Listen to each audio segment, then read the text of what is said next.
अस्सलाम वालेकुम मेरे समझदार पाकिस्तानियों। मेरा नाम रेहान तारिक है और आप मेरा यूट्यूब चैनल और फेसबुक पेज देख रहे हैं। करोड़ दरूद आका दो जहां नबी मेहरबान मोहम्मद मुस्तफ़ा सल्लल्लाहु अलैहि वसल्लम पर। इस दुआ और इस उम्मीद के साथ इस व्लॉग का आगाज करते हैं कि अल्लाह रब्बुल इज्जत इस मुल्क के फैसला साजों के दिलों में समझदार पाकिस्तानियों के लिए नरमी पैदा कर दे। मुल्क की पॉलिटिकल डोमेन में बहुत सारी एक्सक्लूसिव खबरें हैं जो आपके साथ आज के इस व्लॉग में शेयर करेंगे। सबसे पहले तो DGISI lieutenant general Nadeem Anjum को एक अहम और सख्त पैगाम जारी किया गया है। ये सख्त पैगाम शायर अहमद फरहाद की जो बाजियाबी का केस है उसमें जारी किया गया है। और आपको याद होगा ना कि अहमद फरहाद जो अपनी शोरा आफाक नज्म की वजह से जाने जाते हैं, जिसमें वो कहते हैं कि ये अपनी मर्जी से बोलता है, इसे उठा लो, उठाने वालों से कुछ जुदा है, इसे उठा लो। और रियासती इदारों की जानिब असल में उस नज्म के अंदर इशारा किया गया और एक चोट की गई, एक तनकीद की गई और उन लोगों पर तनकीद की गई जो जबरी गुमशुदगी का जिन पर इल्ज़ाम है, जबरी अगवा का इल्ज़ाम है, बंदों को गायब करने का इल्ज़ाम है, उठा लेने का इल्ज़ाम है। तो बराह रास्त जो हसास इदारे हैं उन पर तनकीद है। और जो पैगाम दिया गया है आज, वो भी हसास इदारे के सरबरा को, DGISI को दिया गया है। At this point in time जिस वक्त मैं आपसे बात कर रहा हूं, तो सेक्रेटरी दिफा को पाबंद किया गया था कि वो जवाब लेकर आए, अदरवाइज आज कोई ऑर्डर पास कर दिया जाएगा। अब DGISI को बराह रास्त पैगाम किस वक्त में दिया गया है और कितना क्रूशल है, इसकी सिंबॉलिक इंपॉर्टेंस कितनी है, आज के इस व्लॉग में इसको हाईलाइट करेंगे और आपको बताएंगे कि हो क्या रहा है। अल्टीमेटली दो इदारों के माबैन जंग अब क्या सूरत इख्तियार कर रही है। लेकिन इसी दौरान जो एक इदारा इस वक्त डटा हुआ है, ये रिस्पॉन्ड कर रहा है, उस इदारे की जानिब से इमरान खान के लिए अच्छी खबर सामने आई कि थाना खन्ना के अंदर जो 9 मई का मुकदमा है, 9 मई के मुकदमे में इमरान खान की बरियत का फैसला जारी किया गया। क्योंकि उस मुकदमे के अंदर ये इल्ज़ाम आयद किया गया था, चार्ज जो फ्रेम किया गया था वो ये था कि बानी PTI ने, यानी इमरान खान साहब ने 9 मई मामले के अंदर लोगों को उकसाया। लेकिन अदालत की जानिब से प्रोसिक्यूशन को बरमला ये कहा गया कि ऐसे शवाहिद पेश नहीं किए गए कि ये मुकदमा इमरान खान साहब पर इस्टेब्लिश हो कि 9 मई में इमरान खान साहब ने लोगों को उकसाया और जो थाना खन्ना के अंदर मुकदमा है उसको उसको उससे इमरान खान साहब को बाइज्जत बरी करने का फैसला जारी कर दिया गया। और जाहिर है जब इस तरह का फैसला आता है तो इस्टेब्लिशमेंट को अच्छा नहीं लगता, क्योंकि मिलिट्री इस्टेब्लिशमेंट चाहती है कि इमरान खान के अगेंस्ट 9 मई पर घेरा तंग किया जाए और उसमें वो ये कह चुके हैं कि इस पर टॉलरेट नहीं किया जाएगा।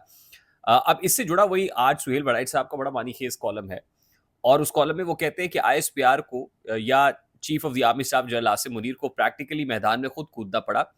और उस मैदान अमल में कूदने की बुनियादी वजह ये थी कि जो जख्मी चीता है, जो चीता है जिसको कैद रखा गया है, कैद चीते का की इस्तेलाह इस्तेमाल की गई है इमरान खान साहब के लिए।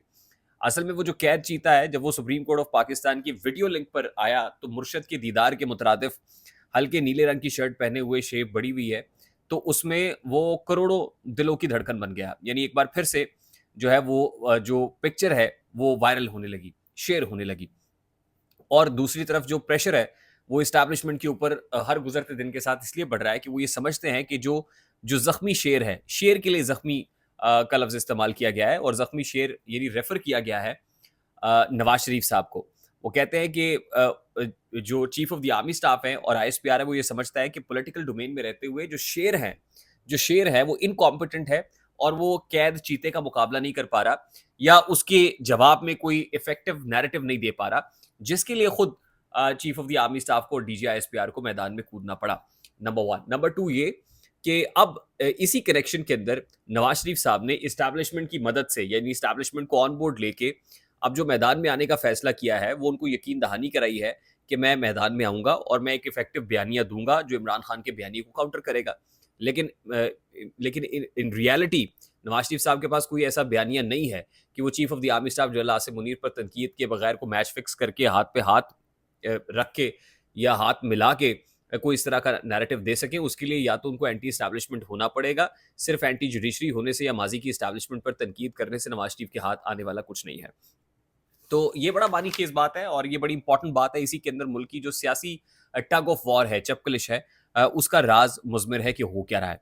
उसके बाद इस्लामाबाद के अंदर जो है वो इलेक्शन ट्राइब्यूनल जो जस्टिस तारिक महमूद जहांगीरी की इसकी सरबराही में कायम हुआ और इस्लामाबाद के 3 हलकों का मामला है, उसके ऊपर भी इंतहाई अहम रिमार्क्स आज सामने आए हैं। और उन रिमार्क्स में जस्टिस तारिक महमूद जहांगीरी ने कहा है कि ये नहीं हो सकता कि आके अदालत का वक्त ज़ाया किया जाए, बल्कि आपको सब्सटेंशियल एविडेंसेस रखने पड़ेंगे। जो फॉर्म 45 और फॉर्म 47 का मामला है उसके ऊपर ना सिर्फ ये कि मुल्क के अंदर बल्कि मुल्क से बाहर भी अगर कहीं फोरेंसिक कराना पड़ा तो फोरेंसिक कराया जाएगा और फोरेंसिक करा के ही ये स्टैब्लिश किया जाएगा कि कौन जीता है और कौन हारा है। इस बारे में पत्तन की एक रिपोर्ट जो जो ऑडिटेड रिपोर्ट है वो गुज़श्ता रोज़ मैंने आपके साथ शेयर की थी और इस्लामाबाद की जो तीनों कॉन्स्टिट्यूएंसीज़ हैं उन तीनों कॉन्स्टिट्यूएंसीज़ के अंदर पत्तन की रिपोर्ट ये बताती है कि Pakistan Tehreek-e-Insaf backed independent candidates जीते थे। पाकिस्तान मुस्लिम लीग नून हाफ वे भी नहीं थी, लेकिन नून लीग के कैंडिडेट्स को जितवा दिया गया और पीटीआई के कैंडिडेट्स को दूसरे नंबर पर दिखाया गया। लेकिन अब इलेक्शन ट्राइब्यूनल जो तारिक महमूद जहांगीरी की सरबराही में है, लगता ये है कि ये बहुत ज़्यादा टफ टाइम देगा और इस्लामाबाद की 3 नशिस्तों पर इलेक्शन ट्राइब्यूनल से तो नून लीग कोई अपने हक में फैसला नहीं ले पाएगी। अच्छा, अब वो समाअत जो आज सुप्रीम कोर्ट ऑफ पाकिस्तान के अंदर इस्लामाबाद हाई कोर्ट में हुई है, अहमद फरहाद के केस के अंदर, उसमें कहा गया है कि बंदा आईएसआई के पास है और डीजीआईएसआई जो सरबराह है इदारे के, उनको उन पर ये रिस्पॉन्सिबिलिटी आयद होती है, उनको पैगाम दे दिया जाए कि आपने बंदा बाज़ेयाब कराना है और हमें हर सूरत बंदा आपसे चाहिए। ये जस्टिस मोहसिन अख्तर कयानी कह रहे हैं, यानी इस्लामाबाद हाई कोर्ट के सीनियर जज जस्टिस मोहसिन अख्तर कयानी ने बराह रास्त बड़ा सख्त जो पैगाम है वो डीजीआईएसआई को पहुँचाया है कि ये कह देना कि इंटेलिजेंस एजेंसी इसके अंदर मुलव्विस है, या इंटेलिजेंस एजेंसी से बंदा बाज़ेयाब चाहिए और फिर सेक्रेटरी डिफेंस को, सेक्रेटरी दिफा को बाउंड करना कि 3 बजे आप अदालत में पेश हो और अगर आप अदालत को मुतमईन ना कर पाए तो फिर कोई ऑर्डर पास कर दिया जाएगा। ये बड़ी मानीखेज़ बात है और इस जंग के अंदर जो ऑलरेडी जुडिशरी और एस्टेब्लिशमेंट के माबैन जारी है, उसके अंदर एक नया मोड़ ज़रूर है। इससे पता चलता है कि फायर फाइटिंग नहीं हो रही है और ये फायर फाइटिंग को जल्दी हो भी नहीं पाएगी। ये जो आग है वो भड़कती चली जा रही है और इसकी लपेट में कौन आएगा, नुकसान कौन उठाएगा, अब ये इसका तयन यकीनन आने वाले दिनों में बड़ा इंपॉर्टेंट हो जाएगा।